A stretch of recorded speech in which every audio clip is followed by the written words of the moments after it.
It is so nice to see you all here today, honestly.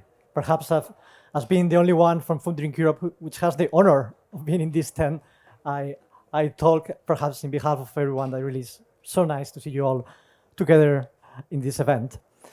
And now, the stuff that I'm going to talk about three things. One is how food innovation is perceived, and perhaps what is the role of food innovators in the sector.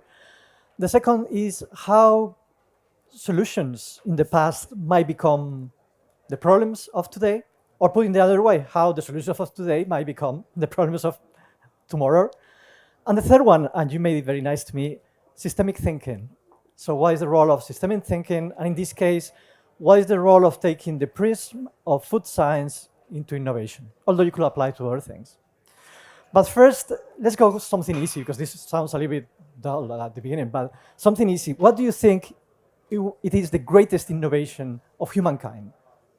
Whatever. Anyone can say anything. The wheel, the beer, democracy, I don't know. Well, they're all valid, because obviously there is no single solution, but I have one for you that I wanted to discuss, which is the invention of fire, which was 250,000 years ago, minimum. Some even speak 2 million ago. It's not so clear, you see, wow. But the amazing thing is that it was Darwin who said it, because we had a whole evolution since then. And the point is that with the invention of fire, we had the invention of cooking. So we are the only single species on the planet that we cook foods, that we process foods. And that is something very relevant to keep in mind when you think of nutrition. Sometimes we forget about that. If not, try to eat a raw potato or a raw steak, and you will see that we cannot digest anymore. We don't have the right teeth, we don't have the right intestines. That's not possible. Even some say that even the act of cooking made us more nutrients being available, food being more safety, toxins being avoided, and also anti-nutrients as well. So you have more amino acids, you have more free sugars, you have all there that actually, some scientists say, it's not me, that develop our brain. And we became the society we are thank you to that. So just as a start for food innovation. But it can be very long discussion, so I will drop it there for fire innovation. So we'll go to something else, which is much do you know about food innovators? How much do you know about it? Perhaps you heard about Einstein. Yeah, he was not one. Yeah, you heard about him, isn't it? Perhaps you heard about Faraday. Oh yeah, he invented electromagnetism. You heard about him, yeah? But how many do you know? Do you heard of Clarence Birdseye? He invented freezing, just observing the Inuit tribes of Canada fishing, obviously in Canada in the cold places, and he observed and he invented that. Or what about Percy Spencer? Probably you don't know him, but he worked in the World War II with radar technology and electromagnetrons, and he had a chocolate bar in the pocket, and it melted. And I said, oh, why did it melt? That's amazing. So he invented the microwaves. Obviously, not him alone. It took about 40 years or 50 years to have the microwaves that we have today. But just to think of the food innovators that we have in the past, there are others that are not so well known. So who invented fermentation? We don't know, but it was a great innovation, we have to say. Or who invented all the culinary dishes that we enjoy today from Europe? Because really, we are Europe, and we have so many cultures. We owe them so much to them, and we don't know that much about them. Or talking about health, vitamins, and perhaps you should know that vitamins was a joint research between universities, doctors, and many scientists. Not so long time ago, perhaps we are talking about 120 years ago up to the last, to have the whole batch. But really, it's just to reflect a little bit on how much do we know about innovation in the past. If we go to food industry innovation, I'm making the difference because obviously fire was not food industry innovation. The first innovator that we account, it was Nicolas Appert in 1809. And it was because an emperor, Napoleon, perhaps you heard about him, he was French, an emperor. And he put a price of 12,000 francs, which was a good amount of money at the time, to the best innovation for self-life.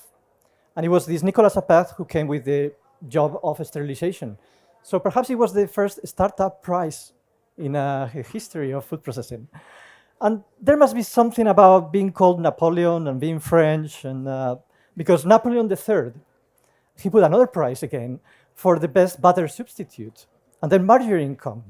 And then the history of margarine started in 1869 with this invention by Hippolyte Mermarier, and excuse my French. But I want to go with the invention of margarine because that was invented there. Then we go the Second World War, scalability, so they produce it massively. And then we go to the 80s, 90s, and then scientists said, well, it has trans fatty acids. That's bad luck. And we said, well, that's very demonizing the whole sector, but it's true. They were not good for the health, and scientists prove it. And since then, we've worked on solid fats, and now we have again solid fats, vegetable-based, which are very healthy. But it brings on how the perception of the consumer sometimes we have on the food processing.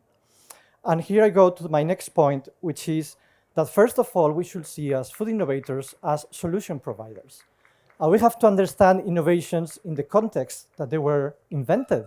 And we should thank the society that we have today to all those innovations, the known and unknown innovators. And we have to take all that into account. If you go to the supermarket now, how many innovations you see that are really great? Not all are grown, but if you go to the shelves, you have sugar-free reduced products, fat reduced products, you have enforcement of flour, you have enforcement of vitamins, so you have all that there. That's so great.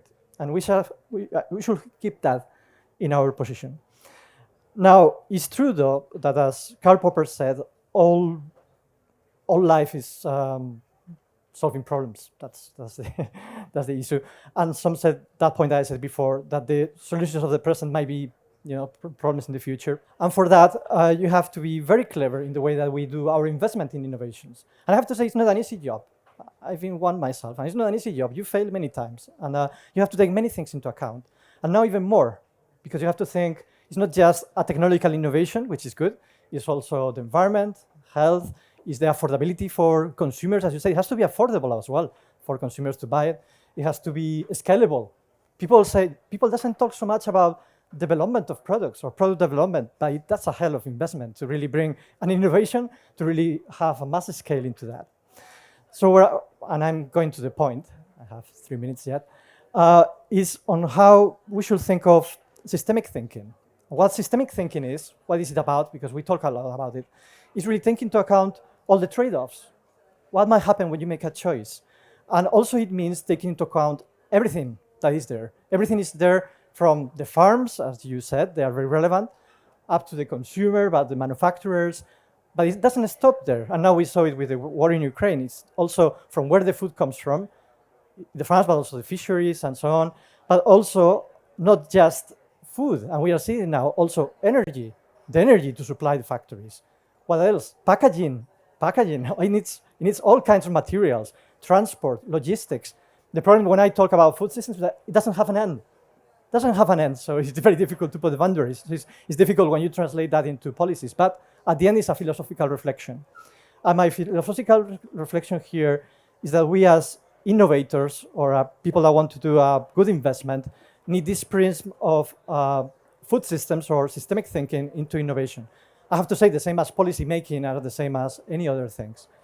And why we need that is just because this is a way that helps us to see or to anticipate all the things that we are having around. And that's not easy. And perhaps what is new and we have to stress is that we cannot do it alone as food industry always. We need policymakers to help us with the regulations. We need the consumer trust, as has been discussed previously. We need partnerships bringing science together with the industry, bringing all the actors that we have, even consumers as well, to bring these solutions to the point. So that's perhaps the main message, although I should not take out the point of that the food industry are also the solution makers. And I say this because very often food industry is perceived as the problem makers, and it's not true. We are the solution makers. And that's the way that we should be perceived, because at the end, we are the one implementing whatever we do. Who else is going to do it? We do it, the food industry. So that's the main point. Just one last thing, knowing the time that I have.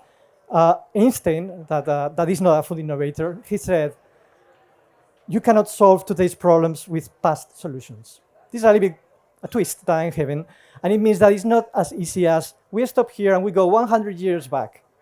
No, it's not that easy. We are so many in the planet. We have cities. We have so many things that are so difficult to control. So really it's looking at the future. And I love the discussions on digitalization as well as urbanization or nutrition improvement, because really that's the way forward. Not really saying, well, now we are going to back to how we were and see if it works. That it will not work. And thank you so much for listening. Thanks, Jonas.